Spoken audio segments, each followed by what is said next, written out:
নমস্কাৰ, মই ৰাহুল দাস। আপোনালোকে চাই আছে অসম ভাৰত নিউজ। সুখবৰ। আজিৰ পৰা এটা নিউজ পৰ্টেল চেনেল মুকলি কৰা হৈছে।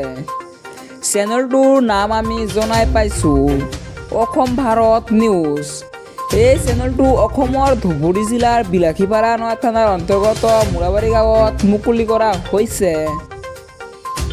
এই চেনেলটোত কাম কৰি আছে ৰাজু দাস, লগতে ৰাহুল দাস, আৰু লগতে কয় যে এই চেনেলটোত সাংবাদিকৰ প্ৰয়োজন হৈছে।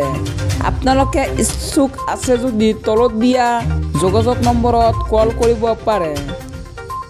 9101179274 নাইবা 8011451365 আৰু লগতে